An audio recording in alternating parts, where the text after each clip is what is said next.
Assalamualaikum warahmatullahi wabarakatuh. Salam sejahtera untuk kita semua. Perkenalkan, nama saya Hayatul Umriyah SPD, peserta pelatihan dasar golongan 3 tahun 2020, angkatan 112 dengan nomor urut absen 23 dari Kabupaten Tapanuli Selatan. Pada video kali ini, saya akan memaparkan mengenai Ball of Government yang sudah disampaikan oleh Bapak Dr. Hieronimus Godang, SPD MSI. Yang kita bahas di sini tentang pengertian Wall of Government. Wall of Government adalah sebuah pendekatan penyelenggaraan pemerintahan yang menyatukan upaya-upaya kolaboratif pemerintahan dari keseluruhan sektor dalam ruang lingkup koordinasi yang lebih luas guna mencapai tujuan-tujuan pembangunan kebijakan, manajemen program dan pelayanan publik.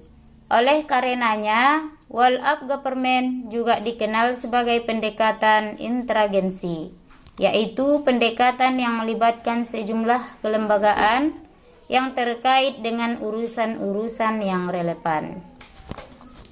Pendekatan ini sudah dikenal dan lama berkembang, terutama di negara-negara seperti negara Inggris, Australia, dan Selandia Baru.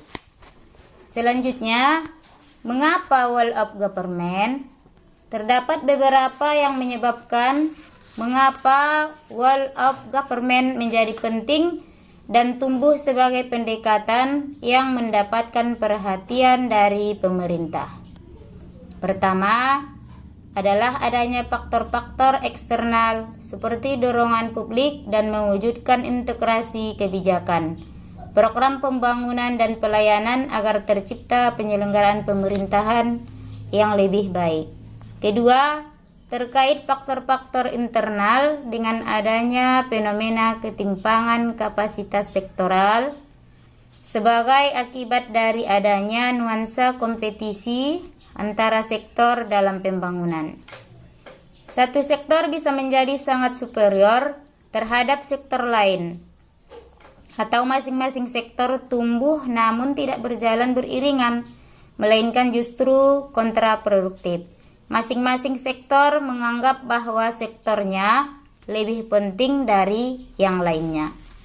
Sebuah contoh, misalnya sektor lingkungan hidup memandang bahwa pelestarian alam, terutama hutan, merupakan prioritas dalam pembangunan, sehingga perlu mendapatkan prioritas dukungan kebijakan dan keuangan yang lebih.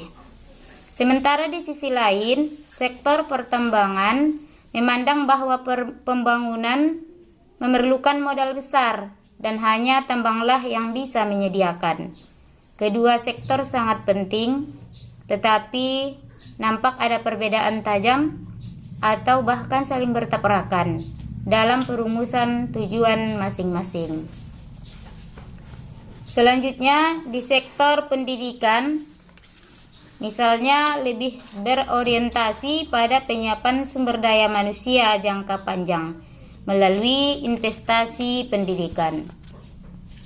Hasil dari pembangunan di sektor pendidikan tidak akan bisa diterapkan dalam jangka waktu pendek, karena membutuhkan waktu yang cukup lama untuk memetik hasilnya.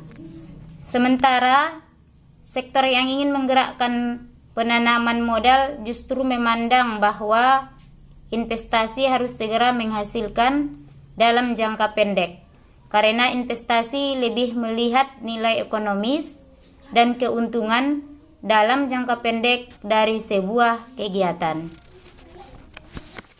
Kemudian, bagaimana Wall of Government dilakukan? Pendekatan Wall of Government dapat beroperasi dalam tataran kelembagaan nasional maupun daerah.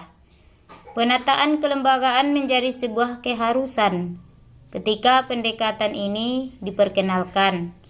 Namun penataan ini tidak serta-merta merubah kelembagaan ataupun sebaliknya. Sehingga pendekatan world of government ini dapat dilihat dan dibedakan berdasarkan perbedaan kategori hubungan antara kelembagaan yang terlibat. Kemudian, tantangan dalam praktek world of government.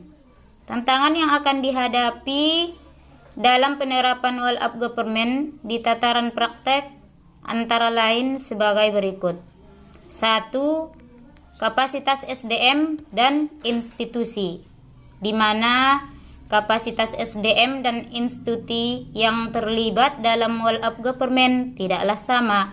Perbedaan kapasitas ini bisa menjadi kendala serius ketika pendekatan world of government misalnya mendorong terjadinya akuisisi kelembagaan, di mana terjadi penggabungan SDM dengan kualifikasi yang berbeda. 2. Nilai dan budaya organisasi. Seperti halnya kapasitas SDM dan institusi, nilai dan budaya organisasi pun menjadi kendala manakala terjadi upaya kolaborasi sampai dengan penyatuan kelembagaan. 3. Kepemimpinan. Kepemimpinan menjadi salah satu kunci penting dalam pelaksanaan world of government. Kepemimpinan yang dibutuhkan adalah kepemimpinan yang mampu mengakomodasi perubahan nilai dan budaya organisasi guna mencapai tujuan yang diharapkan. Selanjutnya, jenis pelayanan publik yang dikenal yang dapat didekati oleh pendekatan world of government adalah sebagai berikut. 1. Pelayanan yang bersifat administratif, yaitu pelayanan publik yang menghasilkan produk dokumen, bisa meliputi KTP, surat kepemilikan, status usaha, dan lain sebagainya. 2. Pelayanan jasa, yaitu pelayanan yang menghasilkan berbagai bentuk jasa seperti pendidikan, kesehatan, perhubungan, dan lainnya.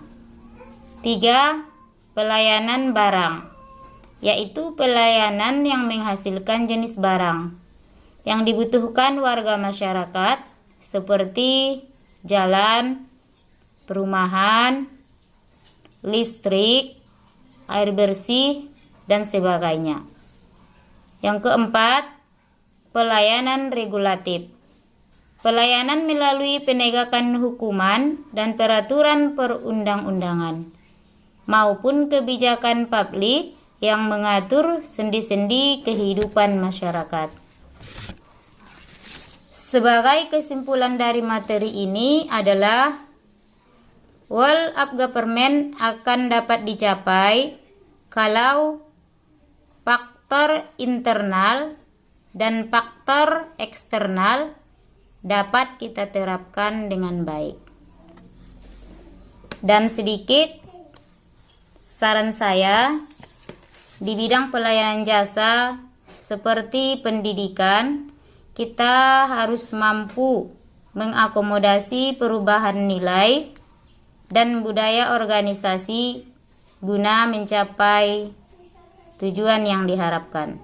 Cukup sekian yang dapat saya sampaikan. Wabillahi taufiq wal hidayah. Assalamualaikum warahmatullahi wabarakatuh.